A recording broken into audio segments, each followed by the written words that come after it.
Hey, Survivor. Welcome to episode 69 of the Vibrant Survivor podcast. Today, I want to talk about the costs of maintaining your toxic relationship with a benign narcissist. But first, let's take time to self-regulate with a 4-4-8 breathing exercise. Ready?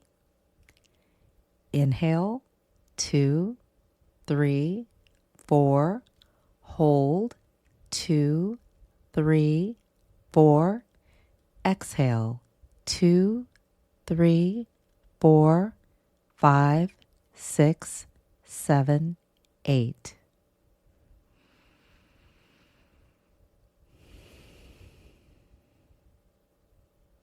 How does that feel in your body right now?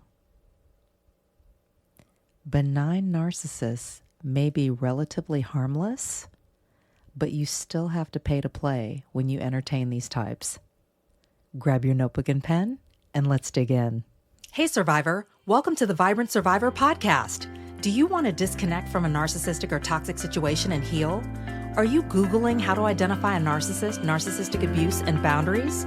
Are you feeling stressed and lonely while trying to avoid being sucked back in and lied to again? Hey, I'm Lesley.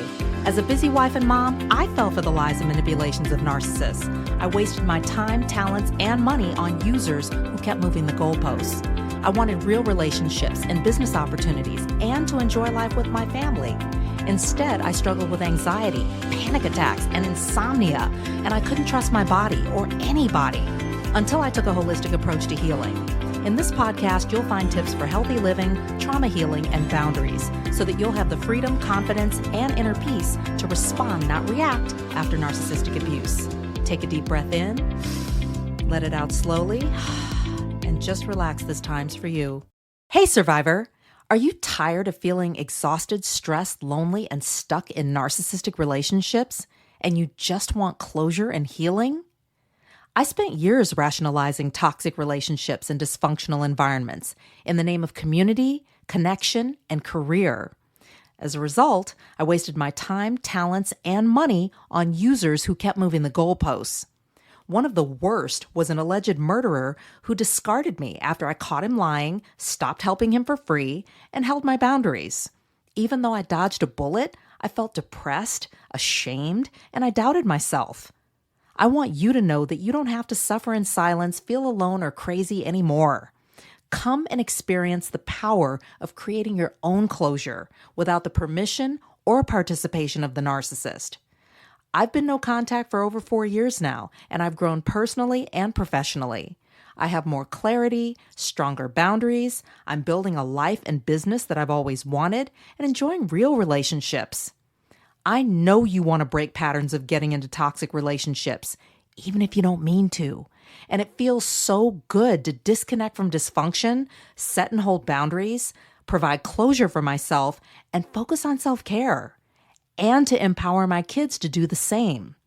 Go to closurecoachingsession.com right now and get ready to heal after narcissistic abuse. I've become entangled in relationships with benign narcissists without even realizing it. Specifically, I've experienced this type in fake friendships that lasted for years. Can you relate? Identifying a benign narcissist can be tricky because they can appear bubbly, fun, or the life of the party on the surface. But when you get closer or go deeper, that is, if they let you, you'll find the typical, although milder, narcissistic traits, such as lack of empathy, selfishness, attention-seeking, immaturity, or childishness. In her book, Don't You Know Who I Am?, clinical psychologist Dr. Ramani Durvasula describes the benign narcissist as one of 5 major types of narcissist. And the traits that I just described before inform their unfiltered, foolish social behavior. If you're serious about your life and relationships, then you'll want to count the costs before taking a loss. Here are 4 costs of maintaining your toxic relationship with a benign narcissist. Number 1, it messes with your mental health. Narcissists love to play mind games, don't they? constantly gaslighting and manipulating other people. This is confusing. It causes anxiety, and it can be depressing. And what it does is it makes you feel unworthy of either being a part of the friend group or worthy of an invitation to a group activity. That's not a good feeling.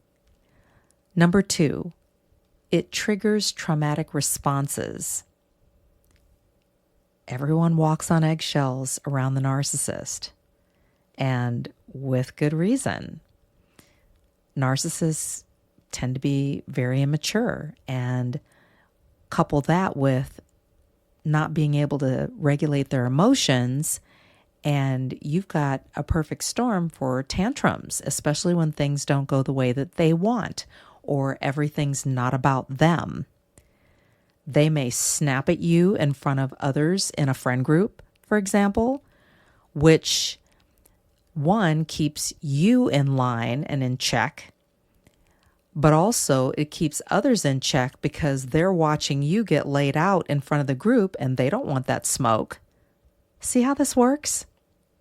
Number 3, it leaves you feeling lonely.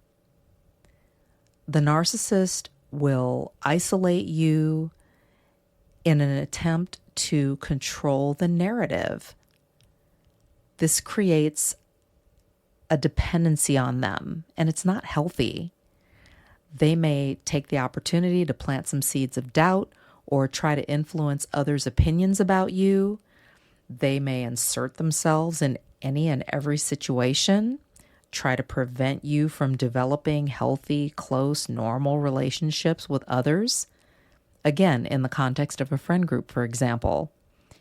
And this can create an awkwardness and undermine trust and further isolate, even alienate you, especially if there's a lot of gossiping going on, lying, saying stuff behind your back, and it can really get sticky and tricky to just be yourself, relax, cultivate friendships.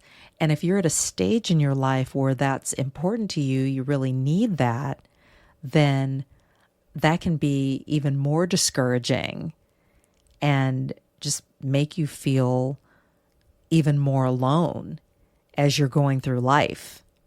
Number 4, it breaks down your boundaries. Narcissists can and will attack you for setting and holding boundaries. How dare you have boundaries? How dare you say no or tell them that they cannot do something or that you're not going to tolerate something? When you take a firm stance on what you will or won't tolerate from other people, the narcissist does not like that at all. They want you to cater to them. Everything's about them. Everything needs to revolve around them. If it doesn't, they'll try to spin it so that it involves them or revolves around them. And they will even go so far as to make you look like the bad guy or make you feel guilty for standing up to them. They may even play victim just to make it look really good. So, what are some solutions? What can you do? You can go no or low contact and just create space. Remove yourself from the situation, especially if it's something like a friend group. There are certain times when you may not be able to get away from the narcissist easily or avoid them, say in a work situation or a family. In some cases, you may choose to maintain the relationship, but with boundaries and tactics to help you to navigate it so that you can protect your health and well-being. I've also seen members of friend groups grow weary of the benign narcissist and view them as silly, annoying, and even draining to deal with. And slowly and quietly, I've seen folks distance themselves or become more selective in participating in events and activities where the narcissist will be, or they'll throw themselves into other endeavors, whether it's a business or a hobby or their family. They may even go so far as to confront the narcissist about their behavior, which is often met with denial, deflection, defensiveness, ducking, and dodging. Sound familiar? Or the entire friend group may implode, and then everyone goes their separate ways. Let's recap 4 costs of maintaining your toxic relationship with a benign narcissist. Number 1, it messes with your mental health. Number 2, it triggers traumatic responses. Number 3, it leaves you feeling lonely. And number 4, it breaks down your boundaries.